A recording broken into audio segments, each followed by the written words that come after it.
Buenos días a todos. Qué bueno es que estemos juntos. Gracias a Dios por un día más y por la oportunidad de reunirnos y estar en este lugar. Gracias a Dios por este momento, por sus vidas y por su palabra. Vamos en esta mañana a estudiar la autoridad de Jesús. Es el siguiente segmento dentro del estudio de Mateo en el capítulo 21. Vamos a encontrar el siguiente segmento que tiene que ver con la autoridad de Jesús. Y a manera de introducción, voy a hablar un poquito acerca de lo que es la autoridad. En mi vida, hace muchos años, cuando yo era adolescente, recuerdo que para mí la palabra autoridad no tenía ningún significado. Yo no sé si usted se puede identificar, pero algunos de nosotros crecimos sin la figura de autoridad. Crecimos sin una autoridad que trazara el camino para nuestras vidas y crecimos, ¿por qué no decirlo?, rebeldes ante toda autoridad. Y cuando llega uno a los pies de nuestro Señor Jesucristo por su gracia, por su bendito amor, Él empieza a ordenar nuestras vidas, Él empieza a encaminarnos por su camino y nos enseña. Y esta mañana vamos a aprender acerca de la autoridad. Para mí fue en el proceso fue algo que, lo confieso, fue duro entender la autoridad. La palabra autoridad es una palabra fuerte y está llena de significado. Cuando oímos la palabra autoridad, hay una cierta fuerza en esta palabra. Puede haber incluso hasta una intimidación en la palabra autoridad, porque en algunos momentos, en diferentes ámbitos de nuestra vida, cuando oímos hablar autoridad, algunos, ahí viene la autoridad y nos cuadramos, llámese como se llame, el jefe, la directora, la maestra, qué sé yo, el papá, la abuelita, no sé, lo que haya, la figura de autoridad. Y en algún momento esta palabra puede tener ciertos tintes de intimidación. Y podríamos hablar de las autoridades y en cierto sentido, como les digo, algunos algunas personas las autoridades no tienen mucho valor, pero para algunos de nosotros y para los cristianos debe tener todo el valor del mundo, porque el Señor nos enseña de su autoridad. Yo era de esas personas que, o hablemos de la persona en general, que no respeta la autoridad y cuestiona la autoridad. Por ejemplo, cuando un agente de tránsito te indica que te detengas y te detienes y lo primero que cuestionas es ¿y por qué me detiene? Y cuestionas la autoridad. Y ese tipo de personas era yo. Que la autoridad para mí no era más allá de lo que podía ser un uniforme y yo cuestionaba y no tenía mucho sentido de respeto hacia la autoridad. Y la palabra autoridad indica poder, reglas, control, influencia, privilegio. Y cuando alguien tiene autoridad significa que es superior a otras personas. Que esa persona ha sido puesta como autoridad para regir, para gobernar a otras personas. Y tienen la responsabilidad más allá de la norma. Ellos son capaces de determinar las cosas, decidir, llevar juicio, ejercer ciertos derechos, ciertos privilegios. Y decimos en el hogar que hay autoridad y esa autoridad descansa sobre el padre, o en un sentido sobre los padres, porque es la autoridad de la casa. Pero como bien sabemos, en el gobierno hay autoridades, la policía, los que gobiernan en las escuelas, en los negocios, en la fábrica, en el trabajo, en cualquier dimensión de la vida hay autoridad. Las personas que tienen el privilegio, el poder, el permiso de establecer reglas para determinar juicios y sentencias. Pero hay uno que es la autoridad suprema de todas las demás. Y como lee el libro de Mateo, capítulo 28, versículo 18, que es la primera escritura de esta mañana, Mateo capítulo 28, versículo 18, dice lo siguiente, hablando Jesús. Y Jesús se acercó y les habló diciendo: toda potestad me es dada en el cielo y en la tierra. Toda autoridad ha sido dada a Él. Es una afirmación asombrosa de privilegio, una afirmación sorprendente de poder. Ha sido autorizado y Jesús lo demostró muy bien en su ministerio. Por ejemplo, cuando concluyó en el Sermón del Monte la enseñanza, dice ahí mismo en Mateo, solo regrésese unos capítulos al capítulo 7 de Mateo, cuando Jesús está terminando el Sermón del Monte ahí en Mateo 7, versículos 28 y 29, dice el Señor Jesús lo siguiente: y cuando terminó Jesús estas palabras, la gente se admiraba de su doctrina, porque les enseñaba como quien tiene autoridad y no como los escribas. Y siempre me pregunté, ¿a qué se refería esta palabra cuando dice que la gente se admiraba como quien tiene autoridad y no como los escribas? Resulta que en la cultura particular de los judíos, cuando alguien enseñaba algo, era muy común, muy normal citar a otro rabino. Es decir, como dijo tal persona, y daban una enseñanza, y tomaban alguna frase, algo que otra persona había enseñado, que era reconocida, que era respetada, y entonces la aplicaban a la enseñanza. Pero viene Jesús y enseña de tal forma que no tiene necesidad de tomar citas, no tiene necesidad de referirse a nadie más, sino lo que Él enseña es algo nuevo y con tal autoridad lo enseña que la gente está asombrada. Y dice, no tiene que citar a nadie. Él hablaba con autoridad. Otra vez Mateo, ahora 9.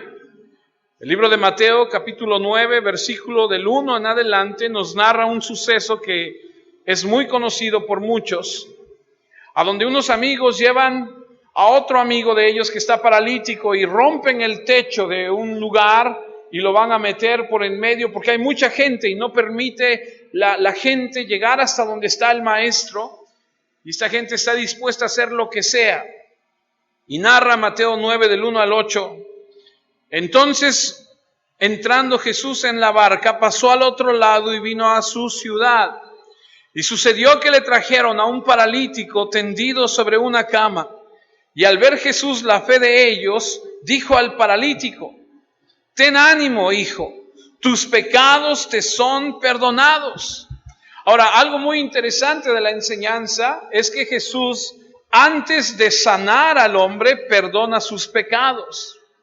Y Jesús, con la autoridad que Él tiene el poder, el privilegio, la autorización de parte del Padre para perdonar pecados. Y dice el siguiente versículo, que es el 3, entonces algunos de los escribas decían dentro de sí: este blasfema.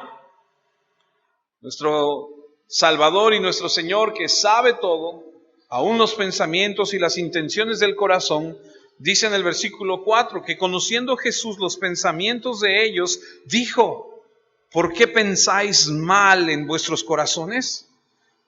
Porque, ¿qué es más fácil decir? ¿Los pecados te son perdonados? O decir: levántate y anda. Pues para que sepáis que el Hijo del Hombre tiene potestad en la tierra para perdonar pecados, y ahí entre comillas dice entonces al paralítico: levántate, toma tu cama y vete a tu casa. Entonces él se levantó y se fue a su casa. Y la gente al verlo se maravilló y glorificó a Dios, que había dado tal potestad a los hombres. Una autoridad sobre la enfermedad, pero también sobre el pecado.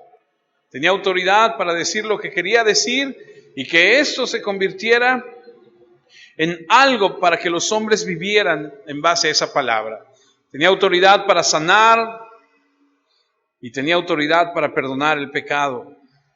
Ahora acompáñame a Mateo 1.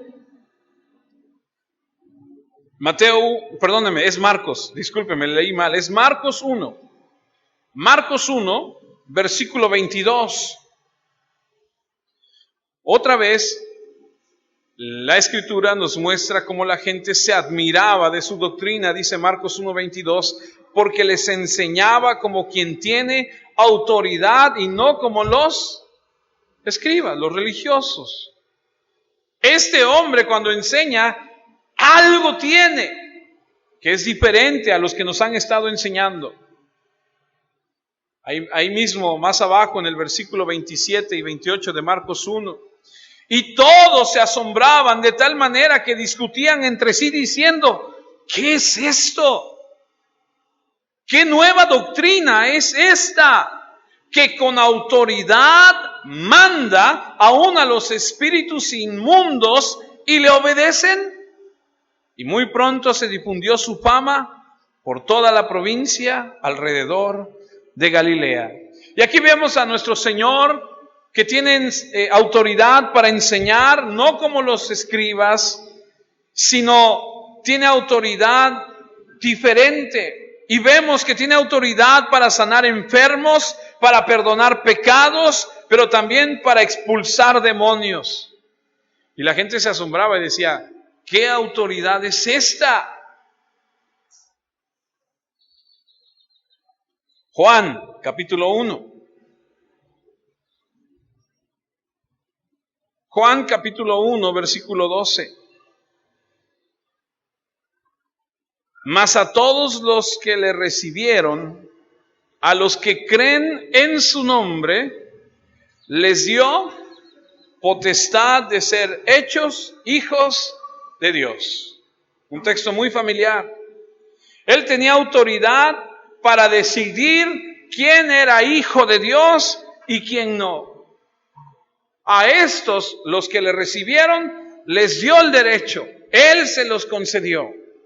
Una autoridad tremenda.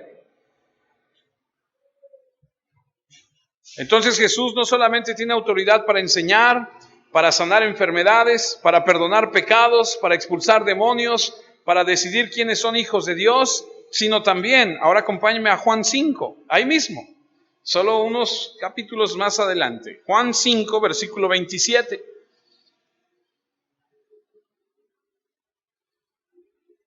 Juan 5, 27. Y también les dio autoridad de hacer juicio, por cuanto es el Hijo del Hombre. Les había dado poder Dios le había dado poder para juzgar. Así que tiene autoridad para enseñar, para sanar, para expulsar demonios, para perdonar pecados, para conceder el derecho de ser hijos de Dios y para juzgar. ¡Qué autoridad! Pero tiene más todavía. Juan 10, 18. Dice el Señor Jesús en Juan 10, 18, hablando de la vida, dice, nadie me la quita, sino que yo de mí mismo la pongo. Tengo poder, dice, para ponerla y tengo poder para volverla a tomar. Este mandamiento recibí de mi Padre. Tiene autoridad para su propia resurrección, para dar vida, la autoridad para levantarse de entre los muertos. Y no solamente eso, sino que Juan 17, ahora acompáñenme a Juan 17,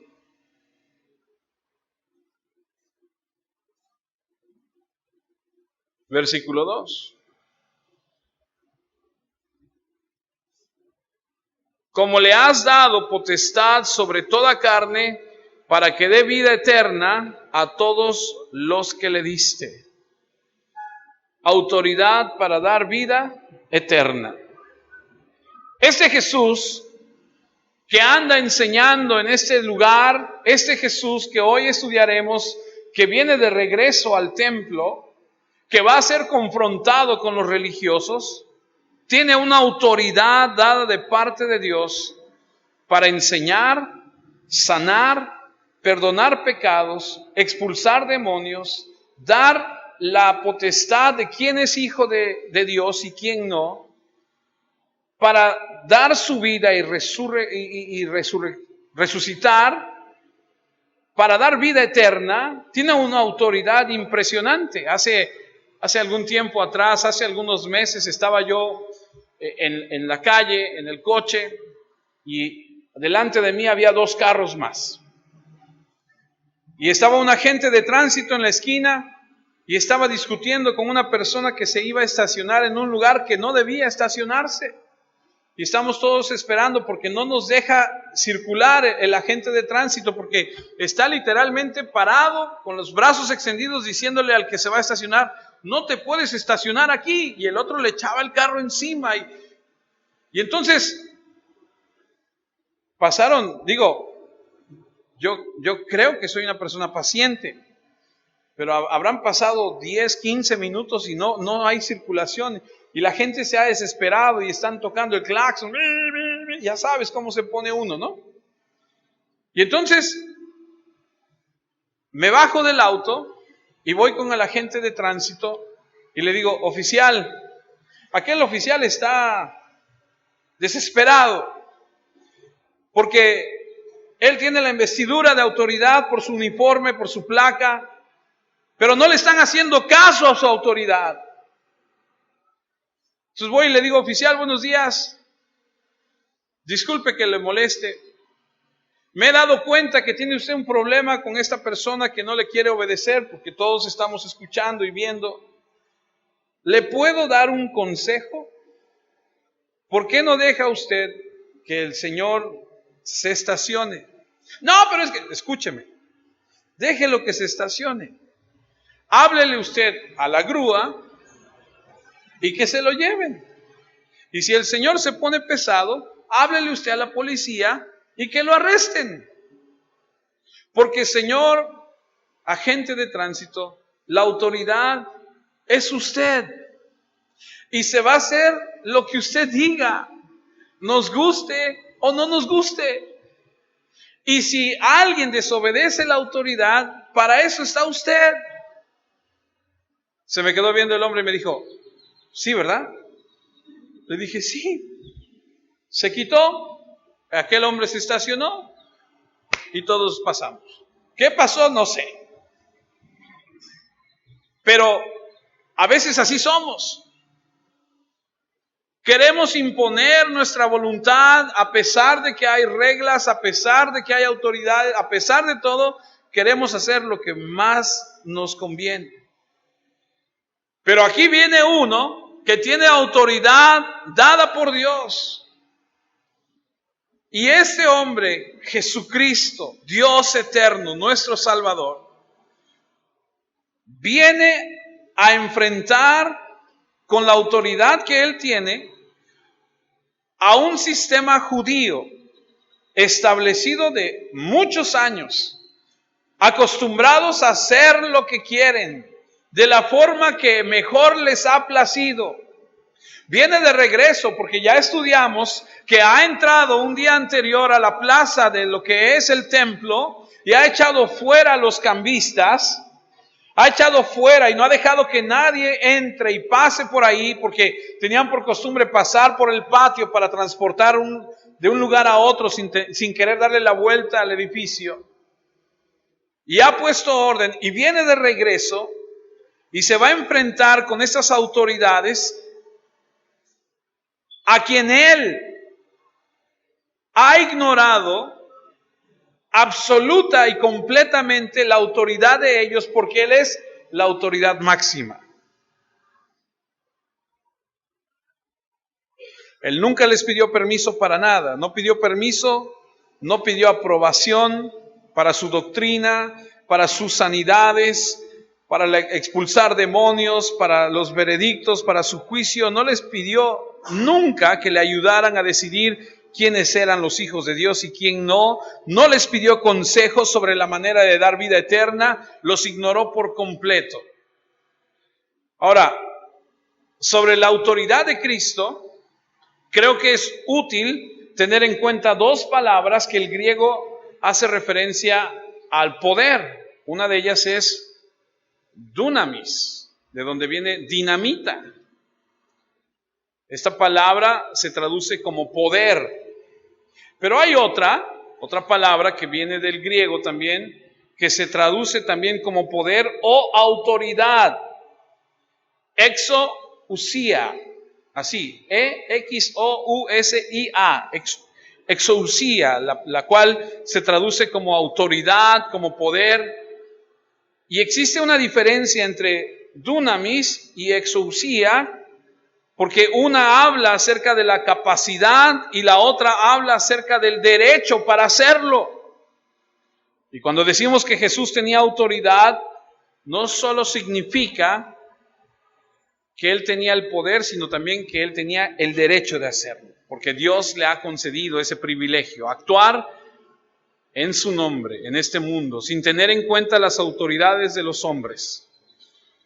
Por lo tanto, Él tuvo dunamis y exousia, el poder y el privilegio dado por Dios.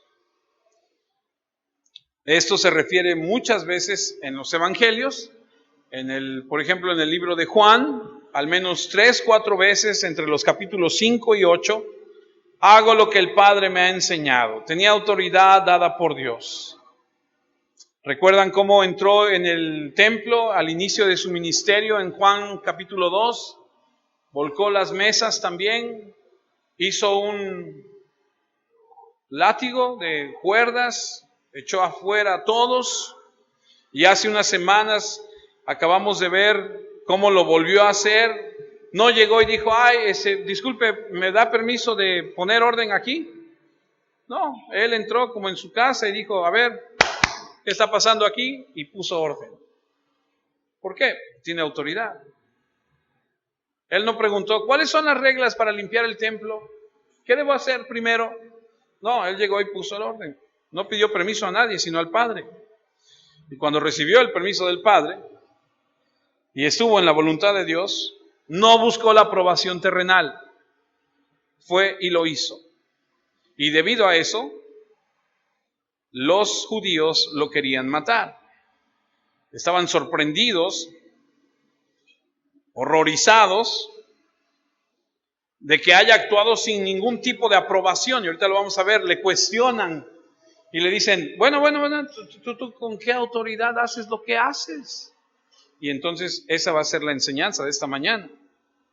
Él simplemente entró, limpió el templo, nunca consultó al Sanedrín, nunca citó a algún rabino eminente. Él hizo lo que él quiso porque él tiene ese derecho y ese poder.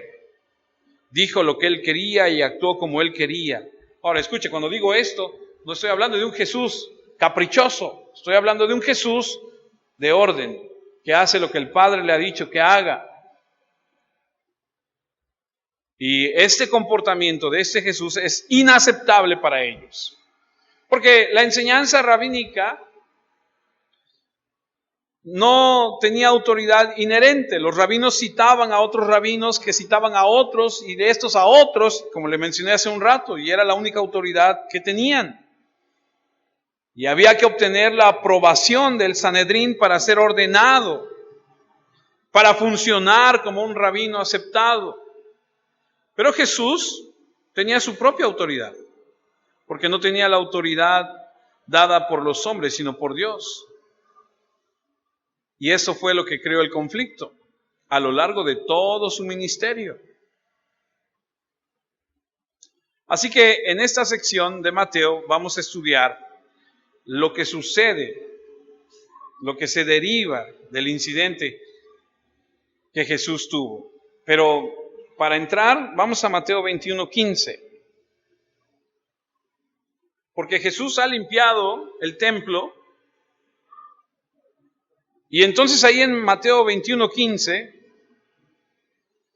se molestaron, se indignaron, dice que se molestaron porque Jesús limpia el templo, pero también se molestaron porque en Mateo 21:15 dice, pero los principales sacerdotes y los escribas, viendo las maravillas que hacía, ahora escuche, estos son los religiosos, en lugar de que digan, gloria a Dios por las maravillas que está haciendo de darle vista a los ciegos, de sanar a los cojos, ¿cierto?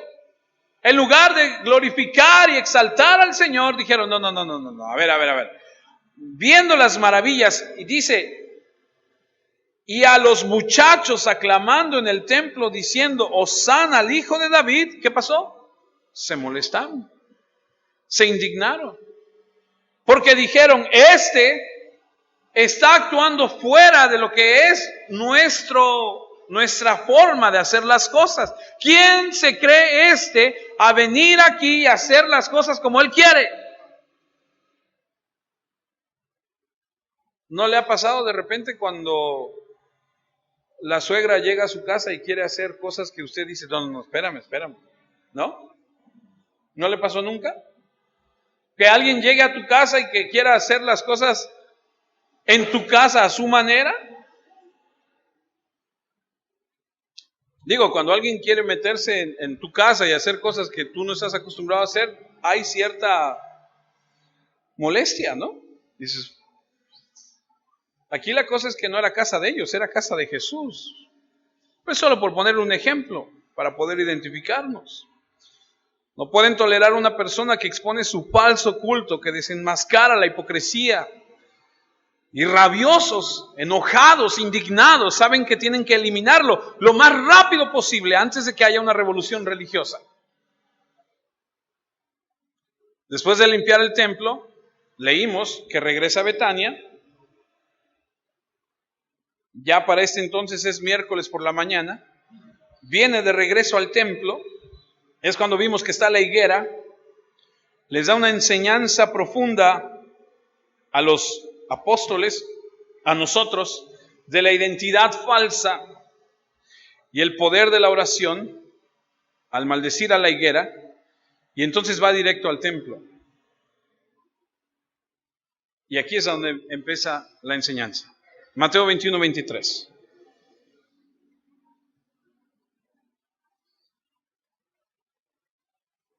Ahora, ¿recuerda el templo? Vimos una imagen, un dibujo de lo que pudo haber sido. ¿Recuerda que era bastante grande? Imagínense por un segundo aquellos que hemos tenido el favor de Dios de estar en la plaza de allá de México, una plaza muy grande, más o menos, la plaza del templo. Dice Mateo 21-23, cuando vino al templo, los principales sacerdotes y los ancianos del pueblo se acercaron a él mientras, ¿qué estaba haciendo? Mientras enseñaba. Y le dijeron, ¿con qué autoridad haces estas cosas y quién te dio esta autoridad? Ok, o sea que todo estriba en la autoridad. Todo el punto es, ¿y quién te crees tú? O sea, ¿tú de dónde sacas esa autoridad para hacer las cosas que haces? Ahora recuerden lo que ya les he dicho, Él no vino a derrocar a los romanos, Él no vino a cambiar la situación social, Él vino a limpiar a Israel. Si usted recuerda el dibujo que teníamos del templo, ahí mismo en el templo, a un lado en la esquina, está el fuerte Antonius, que era donde estaban acuartelados los soldados romanos, pero él no estaba preocupado por los soldados romanos, él no estaba preocupado por la economía, por la situación militar o social, él estaba preocupado por el estado espiritual de la nación de Israel. Él no era un político, él no era un Mesías político, él era un Salvador y vino y enfrentó al corazón de la nación donde lo tenía que enfrentar. Vino al templo y ese es siempre el lugar donde Dios tiene que comenzar el trabajo. Por eso Pedro escribe y dice que el juicio de Dios debe comenzar por la casa de Dios. Debe comenzar con nosotros, aquí en su casa, con sus hijos. Viene y pone orden en nuestras vidas. Ahora llama la atención que dice que cuando ellos van a Él está enseñando. ¿Y qué estaba enseñando? Lo mismo que ha enseñado siempre. Dice Lucas 20-21, sucedió un día que enseñando Jesús al pueblo en el templo, y escuche, y anunciando el Evangelio. ¿Qué está enseñando? El Evangelio. Jesús viene al templo un día después que lo ha limpiado y anda, dice, ahorita vamos a leer Marcos, dice que anda caminando por ahí Me lo puedo imaginar acercándose a un grupo de personas y platicando con ellas, enseñándoles. O tal vez después de hacer un recorrido se detuvo y empezó a enseñar a un grupo grande, no lo sé. Pero dice Lucas 21, sucedió un día que enseñando Jesús al pueblo en el templo y anunciando el evangelio, llegaron los principales sacerdotes y los escribas con los ancianos. Esa es otra perspectiva de lo que estamos leyendo en Mateo. Pero Marcos 11:27 tiene otra perspectiva y añade un punto interesante. Volvieron entonces a Jerusalén y andando él por el templo, vinieron a él los principales sacerdotes y los escribas y los ancianos. Pues imagínate, hay un lugar muy grande donde hay miles de personas, es la Pascua, todos los días hay miles de peregrinos, están ahí y Jesús está ahí enseñando el evangelio. Y cuando está enseñando vienen a él y le vienen a cuestionar. Si usted alguna vez ha predicado en las calles y alguien ha venido a cuestionarle, usted sabe lo que se siente. Hace muchos años estábamos en las calles predicándole a los niños y en una colonia de aquí de la ciudad vinieron unas personas, se juntaron los padres, que ni siquiera eran padres de los niños que estaban ahí, se juntaron otros y vinieron y fueron por el sacerdote y lo trajeron y se hizo ahí y nos querían golpear y nos corrieron y nos dijeron que no regresáramos y dijeron que habíamos sacado una serpiente y que hicimos que los niños la tocaran y que habíamos puesto una imagen de la Virgen María y que habíamos dicho cosas de ella. Pero vino una parte de la colonia y los niños en medio y nosotros ahí y algunas personas que estaban con nosotros también empezaron ahí y se pone tensa la situación. Y aquí vienen estos a enfrentar a aquel que tiene toda la autoridad y le cuestionan.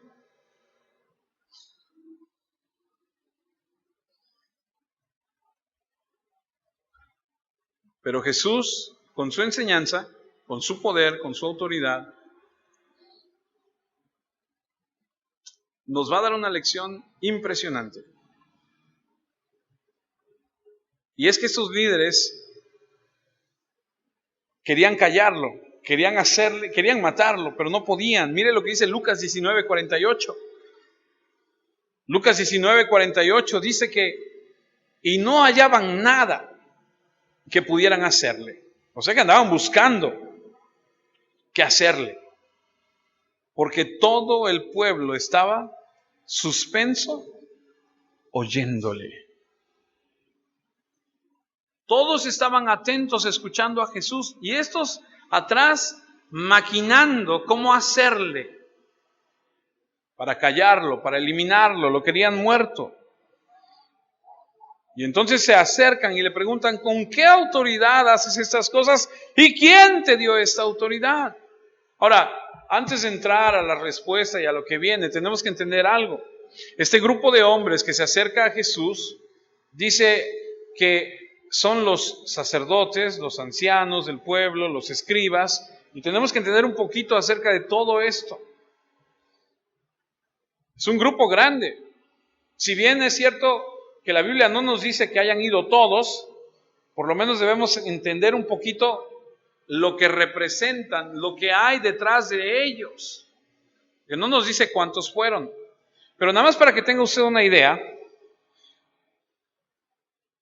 usted debe saber que los sacerdotes que ministraban en el templo eran muchos. Y Mateo solo dice que los principales sacerdotes y los ancianos, son términos muy generales. Sabemos que hay un sumo sacerdote que es Caifás y Anás, que están detrás de la escena, que son las personas, los jerarcas, que tal vez no están ahí, pero que han mandado a estas personas. Pero también sabemos que hay un capitán en el templo, que es el que es el guarda del templo, que tiene soldados con él, que podría ser el segundo después del sumo sacerdote. Era capaz de detener a las personas que violaran las reglas del templo. Hay un incidente en Hechos 5 con los apóstoles, Y el capitán del templo era como el vicepresidente o el segundo en mando.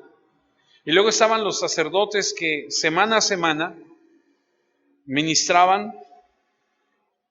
Y luego había como equipos. Un equipo esta semana, otro equipo esta semana y otro equipo esta semana. Y la Escritura habla acerca de eso en diferentes partes.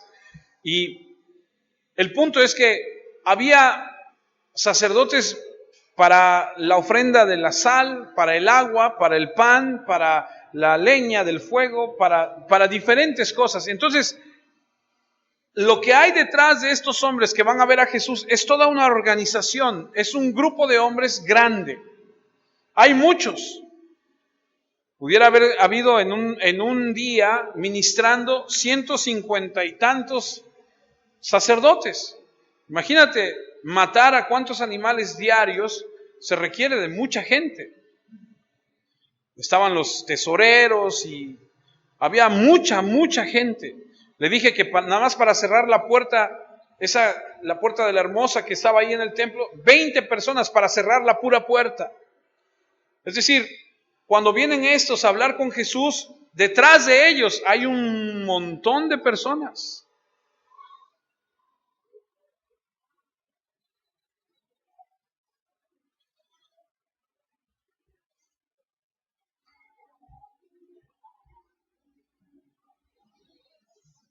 Ahora, la historia nos dice que los fariseos, los saduceos, los herodianos, los celotes, los esenios, todo este grupo de hombres religiosos del momento, se ponen de acuerdo al final para crucificar a Jesús. Y le voy a preguntar algo, a ver si usted coincide conmigo.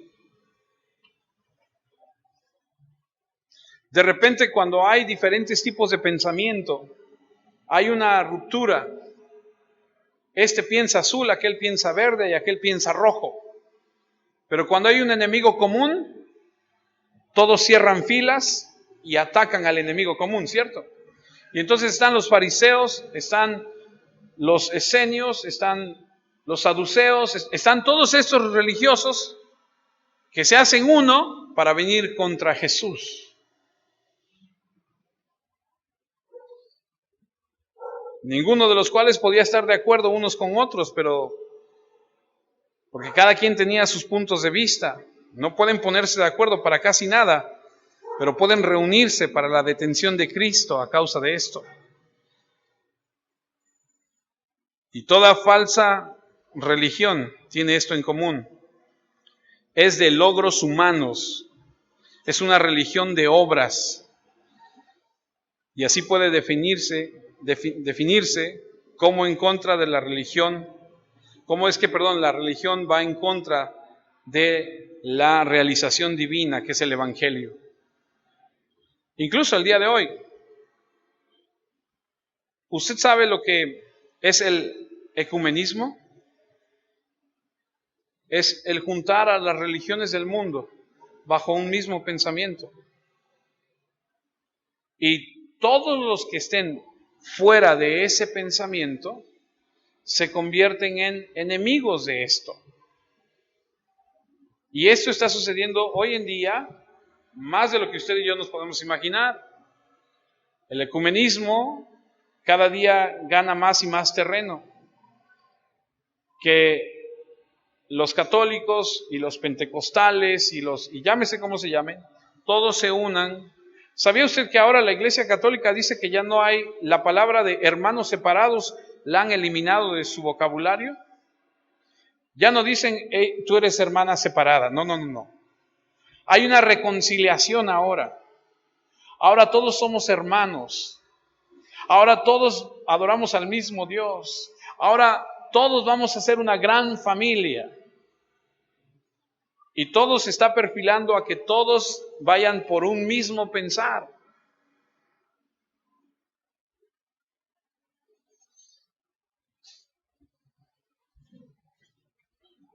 Todos en común, en contra de la verdad del Evangelio. Es increíble lo que la religión hace a la verdad.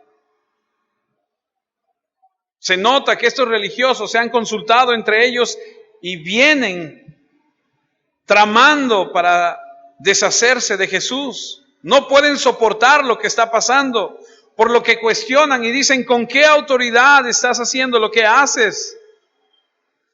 Muéstranos tus papeles de ordenación, tus credenciales.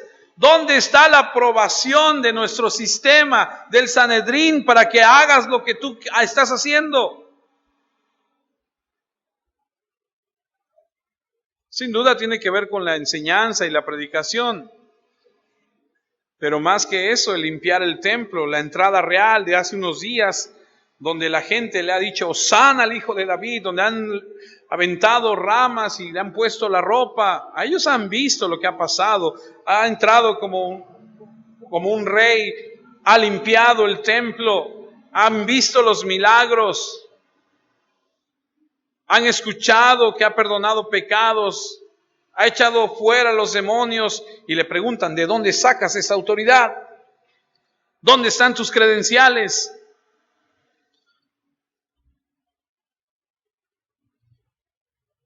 No vaya allá, yo se lo leo. Juan 2:18 dice: y los judíos respondieron y le dijeron: ¿qué señal nos muestras ya que haces esto? Esa es la primera vez que limpia el templo. O sea, ¿qué es esto que estás haciendo? Era una cosa extraña para alguien que lo hiciera sin autorización.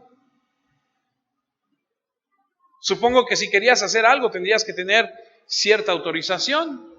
Hay un judío erudito de hace varios siglos, de apellido Edersheim, es historiador judío, que dice que el Sanedrín era el que daba los papeles de autorización. Y para que alguien pudiera hacer algo, tenías tú que, para ordenarte rabino, tenías tú que dar un discurso, leer unos salmos, tenías que tener ciertas cosas, y entonces el Sanedrín decía: está bien, te vas a ordenar. Pero si no era así, entonces chocaba en sus cabezas y decían: no, tú no tienes autoridad, tú no, ¿de dónde saliste?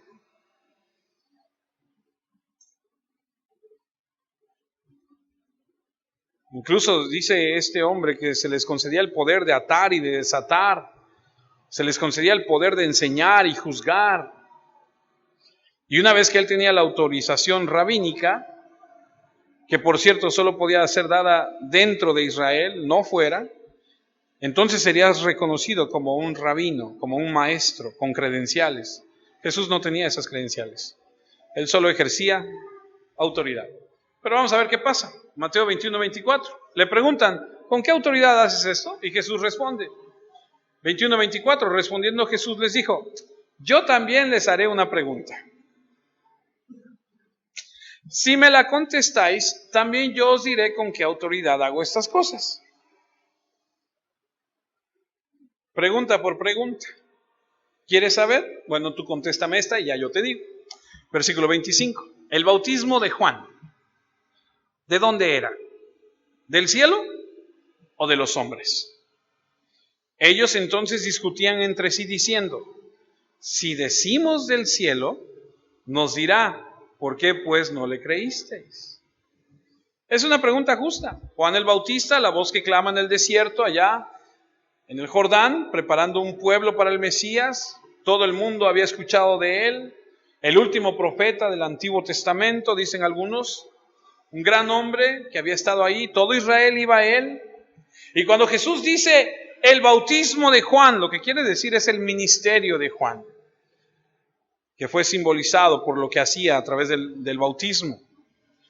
Lo que está diciendo es: el ministerio de Juan el Bautista, ¿era de Dios o era de los hombres?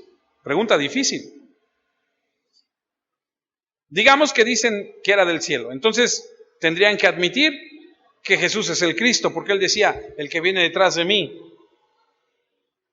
Pregunta difícil. Si dicen que no, que era de la tierra, entonces ¿cuál es el problema? La nación entera creía que era de Dios y perderían su credibilidad al instante. La gente va a decir: si toda la nación sabe que era un profeta, ¿cómo pueden ustedes concluir que no era? ¿No se supone que ustedes son las personas que estudian estas cosas, que son los observadores de los acontecimientos, ¿no se supone que ustedes saben? ¿A poco van a decir que no era un profeta? Así que si decían que no era un profeta, se meterían en un grave problema. Porque si ellos decían no era un profeta para evitar decir que Jesús es el Mesías, perderían la credibilidad con la gente. Así que estaban en un aprieto. Si dicen que es un profeta de Dios, entonces se colocan en la posición donde tienen que aceptar el mensaje. El bautismo de Juan, ¿de dónde era? ¿Del cielo o de los hombres?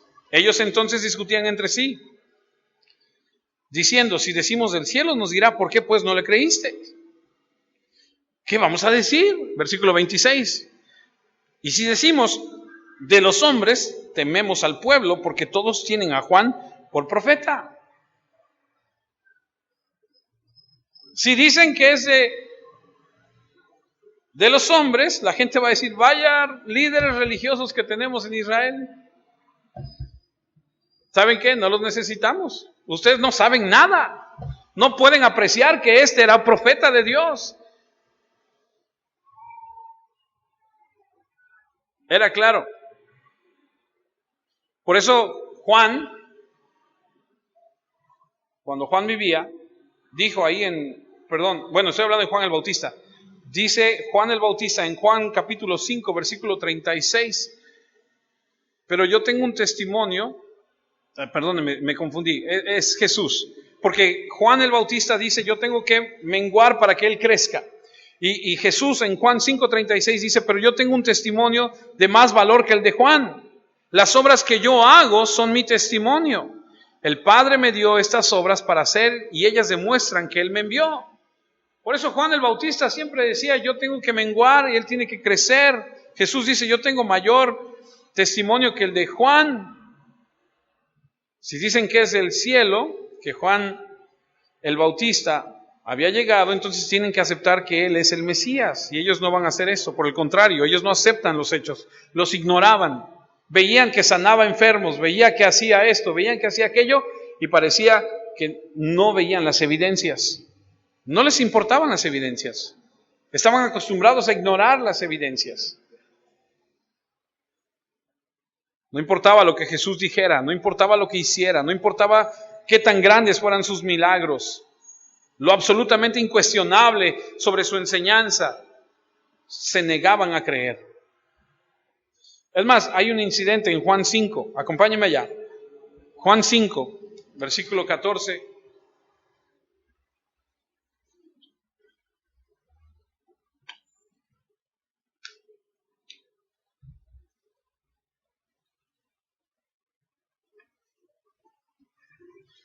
Juan nos narra el incidente donde Jesús sana a un paralítico, aquel que está esperando que alguien lo introduzca a la fuente. ¿Se acuerdan que dice la Biblia que viene un ángel de vez en vez y mueve el agua?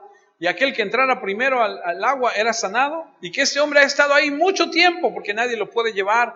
Porque dice, cuando yo ya voy, ya me ganó otro y ya entonces yo no puedo. No tengo quien me lleve. Entonces Jesús lo sana. Y entonces vemos aquí en Juan 14. Después le halló Jesús en el templo a este hombre. Y le dijo, mira, has sido sanado, no peques más para que no te venga alguna cosa peor. El hombre se fue y le dio aviso a los judíos que Jesús era el que le había sanado. Y por esta causa, escuchen, los judíos perseguían a Jesús y procuraban matarle porque hacía estas cosas en el día de reposo. No les importaba la evidencia, no les importaba los milagros, la enseñanza, estaban cerrados a todo lo que Jesús hacía. Querían matarlo, de hecho. Juan 9:27. Ahora el Señor se topa con un ciego, escupe, hace lodo, se lo embarra en los ojos y le dice, ve y límpiate en la fuente. Aquel va y se limpia y ahora ve. Y entonces se corre la voz, los judíos mandan a traerlo, le preguntan, no le creen, mandan a traer a los papás, no le creen. le vuelven a preguntar y entonces nos topamos aquí en Juan 9 y les respondió: ya os lo he dicho y no habéis querido oír. No querían oírlo, no querían las evidencias, no les importaba lo que Jesús enseñara, lo que Jesús hiciera. Estaban cerrados en su corazón. ¿Por qué lo queréis oír otra vez? ¿Queréis también vosotros haceros sus discípulos? Dice el versículo 28, y le injuriaron y dijeron: tú eres su discípulo, pero nosotros discípulos de Moisés somos. Nosotros sabemos que Dios ha hablado a Moisés por respecto a ese, no sabemos, pero respecto a ese no sabemos de dónde sea. Y escuche, el versículo 30, respondiendo el hombre, les dijo: pues esto es maravilloso, que vosotros no sepáis de dónde sea. Y a mí me abrió los ojos. Y sabemos que Dios no oye a los pecadores, pero si alguno es temeroso de Dios y hace su voluntad, a ese oye.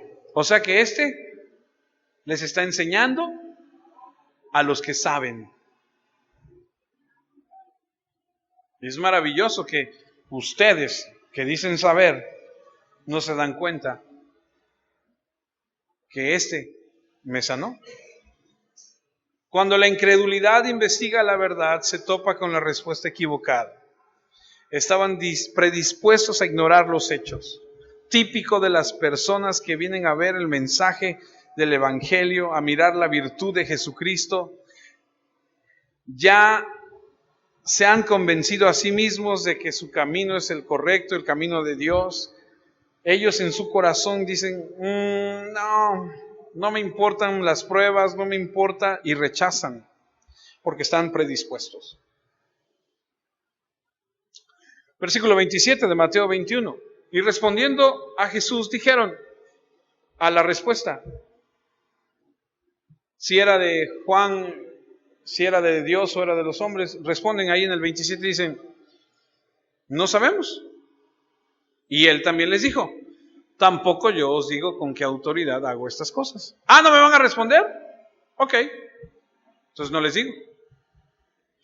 Pero era su deber como religiosos, como los guardas espirituales del pueblo, saber. Sí sabían, pero no querían reconocerlo. Ignoraron las pruebas.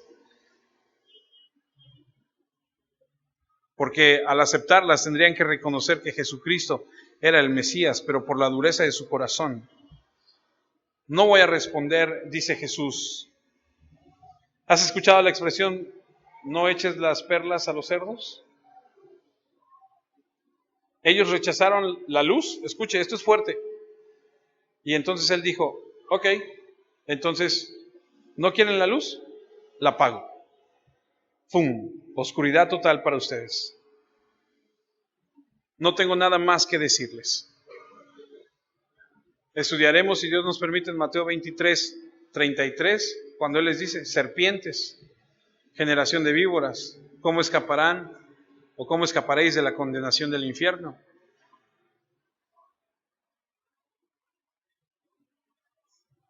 Mateo 23, 38.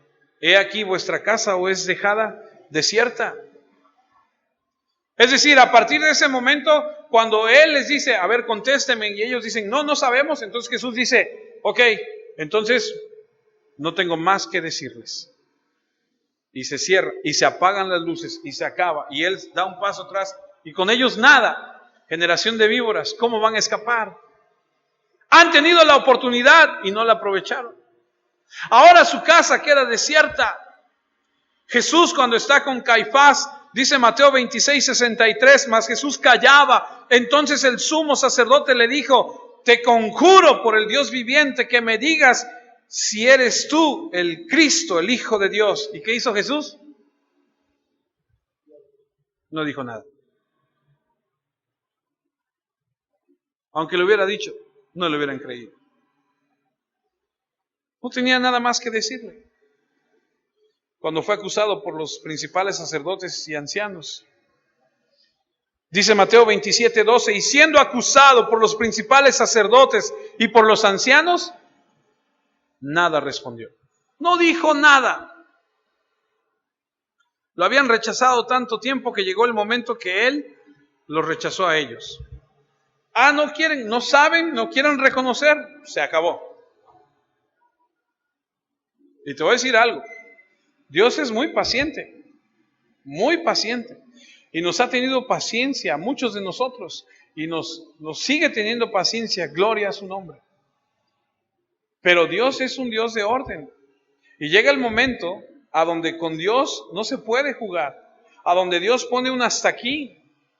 Dice Génesis 6:3, y dijo Jehová, no contenderá mi espíritu con el hombre para siempre, porque ciertamente él es carne, mas serán sus días 120 años. No estaré ahí siempre. ¿Se acuerdan de los que vinieron a ver a Jesús y le dijeron, queremos seguirte a donde quiera que vayas? Y Jesús les dice, pero no tengo donde recostar la cabeza.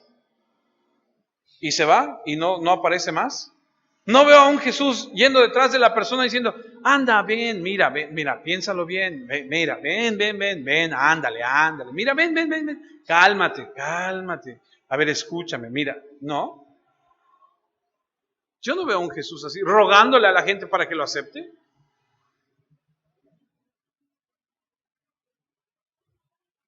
Oseas 4:17 dice, Efraín es dado a los ídolos. Déjalo. Uy. O sea, ¿no entiende? O sea, ¿es necio? O sea, se le ha dicho una y otra vez y no quiere. Déjalo.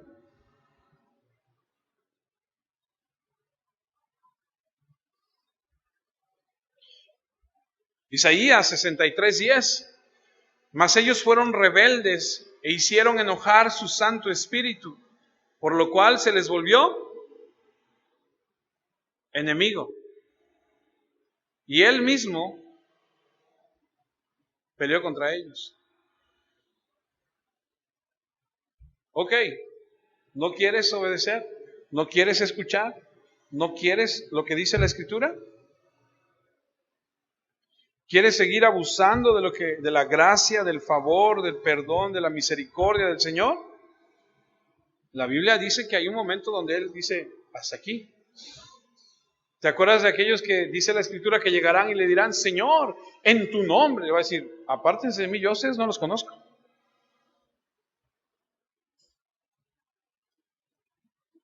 Es una declaración fuerte, dolorosa. Jesús ahí en Lucas 19:41. Y cuando llegó cerca de la ciudad, al verla, ¿qué dice? Lloró sobre ella, diciendo, oh, si también tú conocieses, a lo menos en este tu día, lo que es para tu paz, mas ahora está encubierto de tus ojos. Estaban cegados. Ahí mismo, el versículo 44, Jesús dice, y te derribarán a tierra y a tus hijos dentro de ti, y no dejarán en ti piedra sobre piedra, por cuanto no conociste el tiempo de tu visitación. Como resultado, ¿no quieres? Entonces, te cierras. Como resultado, él describe la destrucción de la ciudad, de su sistema, y dice que no quedará piedra sobre piedra cuando venga el juicio de Dios. No tienen más, no quieren, no tiene más que decirles acerca de la luz, pero sí tiene más que decirles acerca del juicio. No quieren, entonces, ok. Versículo 28. Mateo 21:28. Parece ser que escucha que le dicen, no sabemos. Ok. Y entonces se voltea y parece ser que dice, ¿pero qué os parece? Un hombre tenía 2 hijos y acercándose al primero le dijo, hijo, ve hoy a trabajar en mi viña. Respondiendo el hijo dijo, no quiero, pero después arrepentido fue. Y acercándose al otro le dijo de la misma manera, y respondiendo él dijo, sí, Señor, voy. Y no fue. ¿cuál de los dos hizo la voluntad de su padre? Dijeron ellos, el primero. Jesús les dijo, de cierto os digo que los publicanos y las rameras van delante de vosotros al reino de Dios. Porque vino a vosotros Juan en camino de justicia y no le creísteis, pero los publicanos y las rameras le creyeron. Y vosotros viendo esto, no os arrepentís después para creerle. ¿Cómo se conecta esto con ellos? Es devastador. Cuando a toda prisa respondieron a la pregunta, se pusieron en una situación extrema para un gran reproche. Verás, esta es la élite de la religión. Son personas morales. Están viviendo bajo la ilusión de que Dios está encantado con ellos por la pureza que tienen en sus vidas. Y luego Jesús viene y les dice, sí, nada más que primero van a entrar los publicanos, que son unos traidores porque le cobran el impuesto al mismo pueblo, y las prostitutas,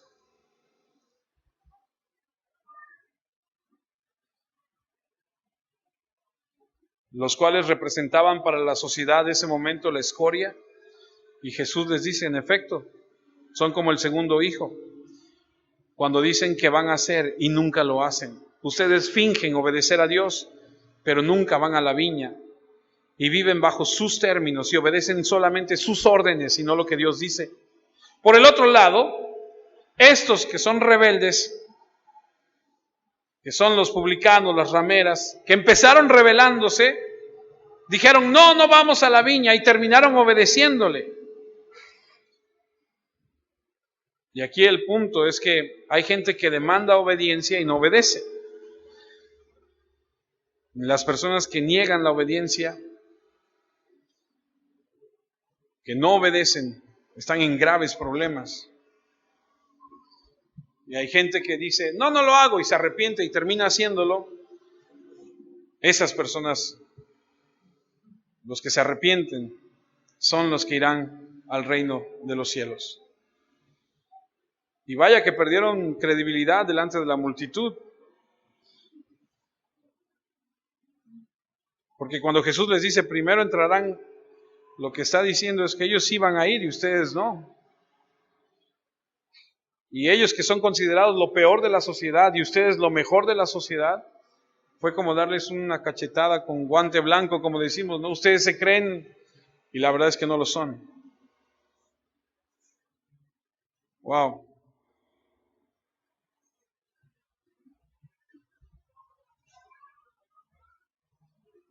Jesús les dio un mensaje de juicio. Les hizo recordar a Juan el Bautista.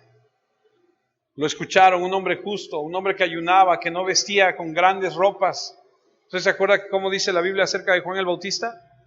Que vestía con piel de camello, que comía miel y langostas, y no langosta de la que comemos de allá del Caribe, no, de grillos.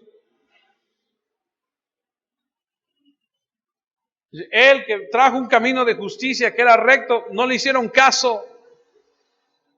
Bueno, eso quieren.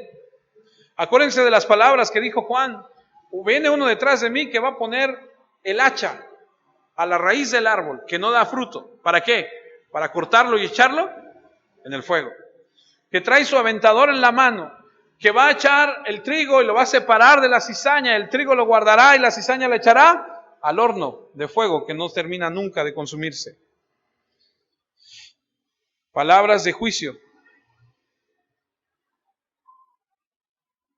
Los líderes religiosos no aceptaron el mensaje, no creían en absoluto y no se arrepintieron. Eran como el hijo número 2. Oh, sí, Dios, te obedeceremos, pero nunca lo hicieron. Por el contrario, los rebeldes se arrepintieron y obedecieron. Por eso Mateo 23 nos enseñará, el versículo 3, hablando de ellos, de los fariseos. Así que todo lo que os digan que guardéis, guardadlo y hacedlo, mas no hagáis conforme a sus obras, porque dicen y no hacen.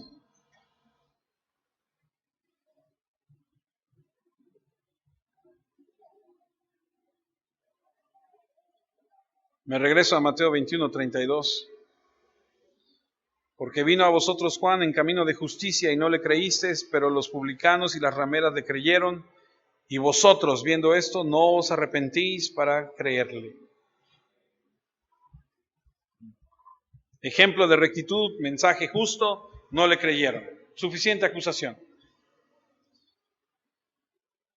Ellos oyeron a Juan y no le creyeron. Otros oyeron a Juan y se arrepintieron. Un hombre con vida recta, con un mensaje justo, al igual que hoy, amados. Al igual que hoy. Puedes sentarte en un lugar, escuchar a un predicador, predicar la palabra, puedes escuchar el evangelio, el mensaje de salvación, reírte, dormirte, no tomarlo en serio, no creerlo. Las palabras de la Escritura de vida eterna, palabras de nuestro Señor Jesús, decir, ya vine, ya cumplí, vámonos, llevar tu vida como tú quieras. Pero si es así, entonces estarás cegado y no conocerás el tiempo de tu visitación, que puede ser hoy. Porque la vida nadie la tiene comprada. Porque nadie sabe si veremos el día de mañana o si terminaremos este día. Usted sabe eso. Así es la vida. La Biblia dice que la vida del hombre es como la hierba del campo. Un día está y al otro día no está. Como una neblina que pasa.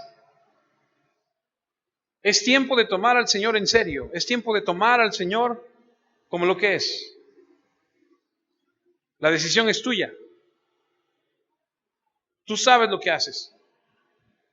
Porque un día vas a llegar delante de Dios, así como yo también llegaré. Y un día nos tomarán cuentas. Y no podrás decir, yo no sabía. Porque hoy sabemos que al Señor hay que tomarlo en serio. Porque Jesús dice que cuando la Biblia, entonces no les respondo nada. Y a partir de ese momento cerró todo para con ellos. Tuvieron la oportunidad. No la perdamos. Tú y yo hemos estado expuestos a la luz del Hijo, a la luz de la palabra. Hemos escuchado el mensaje. Hemos visto el poder transformador en la vida de la gente, en la vida de quien tienes a un lado, atrás de ti, en tu misma vida. Lo has visto, pero si no lo quieres aceptar, si no lo quieres atesorar, si no lo quieres vivir, entonces la luz se cerrará.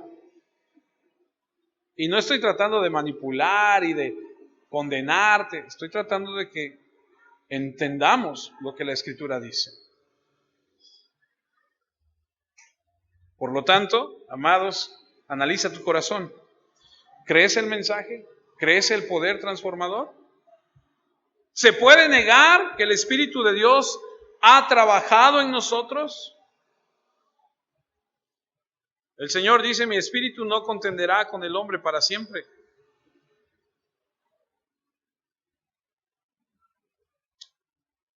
Tomemos al Señor en serio, amados. Oremos. Y mientras incline su cabeza para orar, por favor, medite en esto.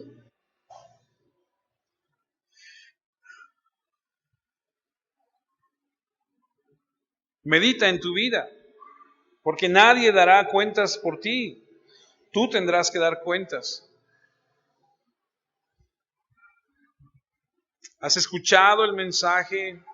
¿Has podido ver el poder transformador en la vida de alguien?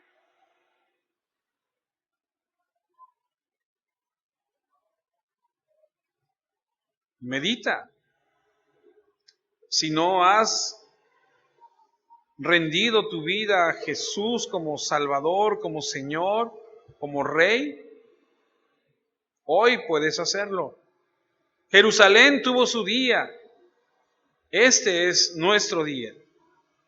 Para que no entremos a juicio diciendo que no supimos el día en que nos dio la oportunidad de hacer las cosas correctamente. Amado Padre, si en algo te hemos ofendido, si hemos, Señor, tomado tu palabra con ligereza, perdónanos.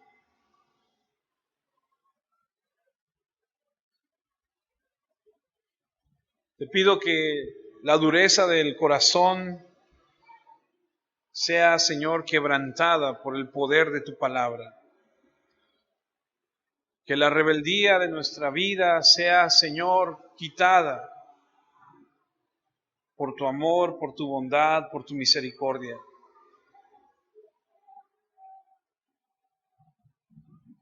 Permítenos, Señor, reconocer que en muchas ocasiones no hemos tomado tu palabra con seriedad, que no hemos, Señor, puesto a Cristo, tu Hijo, como el número uno en nuestra vida. Perdónanos, perdónanos porque las evidencias son muy claras. El poder de tu palabra, el poder transformador que tu precioso Espíritu Santo ha hecho en la vida de las personas a nuestro alrededor. Tu gran amor, tu gran misericordia día a día. Muchos de nosotros la hemos tomado en vano, la hemos, Señor, despreciado. Perdónanos. Perdona a mis hermanos, perdóname a mí, Señor, perdona a tu iglesia. Si hemos sido, Señor, insensibles, si hemos sido, Señor, duros de servir, si hemos sido necios, perdónanos. Trae un quebrantamiento a nuestra vida, trae un reconocer, trae a nuestra vida, Señor, esa libertad, que comience la limpieza por tu iglesia, que comience, Señor, en tu iglesia, en nuestras vidas, Señor. Porque tú cuando disciplinas lo haces para vida, porque tú cuando corriges lo haces para vida eterna. Tú no buscas nuestra destrucción, tú buscas que nosotros seamos, Señor, vivificados en tu Hijo, para la gloria de tu nombre. Oh Espíritu Santo, trae convencimiento a nuestra vida, porque solo tú lo puedes hacer.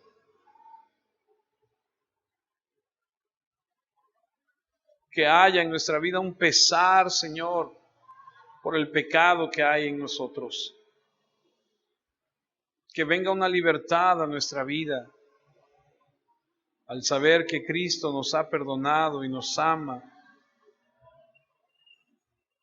Que haya un cambio, una regeneración, un antes y un después de Cristo. Tal vez hemos escuchado mucho, tal vez hemos pasado mucho tiempo en la iglesia, pero nunca hemos dado ese paso, nunca hemos considerado con seriedad. Te lo pido en Cristo Jesús y te doy gracias. A ti sea la gloria y la honra.